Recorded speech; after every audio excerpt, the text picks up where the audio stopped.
This is the Horse Radio Network.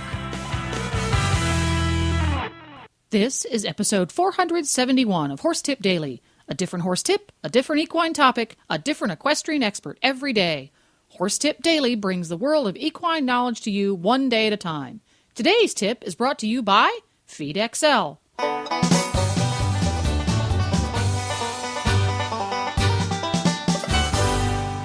Hi, Coach Jen here, and thanks for tuning in to Horse Tip Daily. Today's tip is from Glenn the Geek.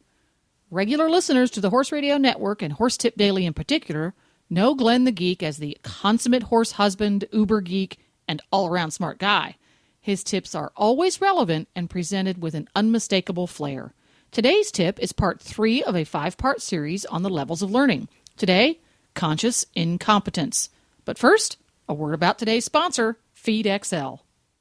When you go to FeedXL.com, you can get all of the nutritional information you need to make sure your horse has a healthy, balanced diet in just 3 easy steps.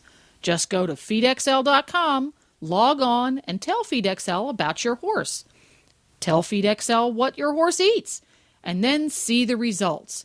FeedXL does all the math and all of the nutritional science to give you an accurate picture of what your horse is really eating, and whether his nutritional needs are really being met or even exceeded.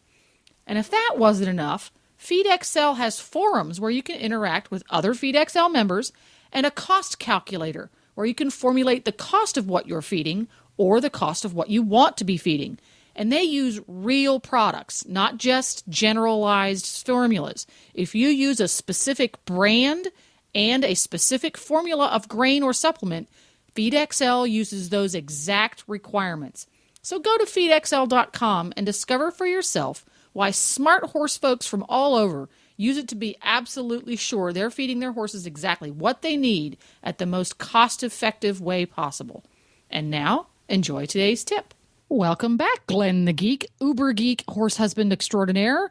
Looks like we're on level 2 in the levels of learning today. It's the third part in our series of the levels of learning. And if you missed the first 2 parts, I'd go back and take a listen because they are kind of all relevant for each other. And yesterday we talked about unconscious incompetence, level 1 of the level of learning. And today we're going to talk about conscious incompetence. For some reason I can say unconscious better than I can say conscious. I don't know why that is. All right. Because you spend so much of your time unconscious? Maybe that's it. So we all do, sleeping. Yeah, there you go. That's a good point. Okay, so level 2 is, as we determined at the end of level 1, the end of level 1 is the point where you realize that you don't know what you don't know. In other words, you're starting to learn the things you need to learn about a particular task. Like if you're a beginner rider, you've just realized that by seeing a demonstration on riding and by getting in the saddle once and doing it yourself, you realize that there's a lot of things you don't know about this. And so you're realizing then that you understand that you don't know, but you're also taking the corner to realize that you want to learn. And once that light bulb goes off and you go, I don't know what I'm doing and I want to learn it, you have just taken a step to conscious incompetence. You are conscious of the fact that you are incompetent, that you don't know what you're doing. And this level actually is an interesting level because it's a level where you actually start mentally saying, I want to learn this. It's where you turn the corner from going and from figuring out what it is, whatever that task is, to I actually physically want to learn it or mentally want to learn it. There you go. So when you're at the Grand Canyon Mule Ride, you say, I ain't doing that. I am at level 1 and I'm going to stay there forever. You put your tourist on your mule, and the tourist grabs a hold of the saddle horn of the mule and does exactly what the wrangler tells him to do, which is to sit there and enjoy the scenery. I thought completely it was clueless of the fact that there's a live animal under him. I thought it was hold on and don't fall off and die. Well, there's that too. Enjoy the scenery while you don't fall off and die. But the tourist is blissfully unaware that without even realizing it, he is influencing the mule. He is blissfully unaware, which is why he enjoys the trip so much. So he is at level 1, but the minute he goes, if I do this with my hand, the mule slows down. He has now gone to level 2. He is now conscious of the fact that he can learn new things on the mule. That's correct. Yep, yes. That is right. So let's take now. Let's just say too that when you get to this level, it can be kind of shocking because you all of a sudden have the realization of how incompetent you are and how more competent people who are skilled at this are. And if one of those people is your friends or your family, that's when the realization hits you that, geez, I got a lot of work to do. Or it can be a moment of discovery like it was for you when you took your very first official driving lesson ever and you went, really? There's such a thing as a half halt and it does that? Right. So, I mean, it can go either way for people. And I think it's not necessarily a bad kind of shocking. No, but I think actually that everybody goes through all the emotions. You are kind of shocked when you realize how hard it is and that you have a lot to learn. Because some of the things that look easy, and this could be in any part of your learning, whether it's a beginner rider or an advanced rider and you're just learning something new, it looks easy. It's never easy. I mean, it looks easy because somebody else is doing it that has reached all 4 levels.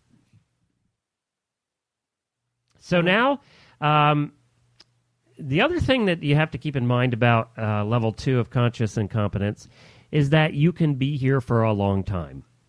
This is the level where you can spend the most time because it's the level where you begin working and improving your skills on the ability that you're working on, and you're also improving your efficiency and effectiveness in those skills as you're learning them along the way. So there are many layers to level 2. And if you take level 2 in its entirety, it may be broken down into 50 pieces, and you're learning each of those pieces separately. Right. So, and it's also a place where some people refuse to move from. They are perfectly competent at a skill and refuse to recognize that because they're afraid to move to the next skill level. Right. For example, the rider who has a lot of what they call negative self-talk. In other words, I was at my last horse show. I didn't get a signal ribbon. I was terrible. I didn't get any of my lead changes. But from the trusted instructor's point of view, the instructor's going, that rider is really ready to move up to the next division because she can get around that course and get every single spot 5 classes in a row. She's not getting her changes because she's on a horse who doesn't do changes well anyway. So she's ready for the next level but refuses to allow herself to go there. So your own personal take on your riding will influence where you're at and how you get there. It's not a cut and dried black and white kind of a system because it's your self-perception has a very important role in the steps from from level 1 to level 2 to level 3 to level 4. And if you're an instructor out there and you realize that your student is at the level 2 and maybe just became aware of their incompetence, it is your job to give them the little goals, to give them the big goal for the end, for where they go to level 3, but to give them the small goals along the way to get to level 3. So that's your job as an instructor, or in my case, it was we taught sales, so. It was developing the milestones along the way that when they reached these levels, it was a celebration, but it was all in an effort to get them to level 3. So there are little milestones all through level 2, and a person can be at this level for a long time. There you go. Get comfortable. This is practice. This is where probably the longest time you're going to spend, other than level 4, which is the end. you're going to spend in level 2, because that's the part where you're just figuring out how to do all this stuff. And you'll understand when we talk about level 3 why you spent so long in level 2. There you go. Did that make sense? It does. All right, so that's level 2 of conscious incompetence. And tomorrow we'll talk about level 3, conscious competence. Well, there you go. Thanks again, Glenn the Geek. To listen to all of Glenn the Geek's tips, just go to horsetipdaily.com and go to the Experts drop-down menu on the left-hand side. They're all alphabetized there, and you just go to G, and you'll see all of Glenn's tips. Please stop by the Horse Tip Daily Facebook page and let us know what you think of the tips you hear on the show. It's also a great place to tell us about topics you'd like us to cover. There are so many great tips out there. We can't wait to hear from you. You can subscribe to all of the great shows on the Horse Radio Network through iTunes and Zune, and get your podcasts about horses automatically downloaded to your iPod, Zune, or MP3 player. I'll be back again tomorrow with another new expert and a different horse tip. Until then, go ride your horse. The Horse Radio Network and the Horse Radio Network hosts are not responsible for statements of guests or their opinions. Use your own judgment when listening to the tips provided by the experts on Horse Tip Daily.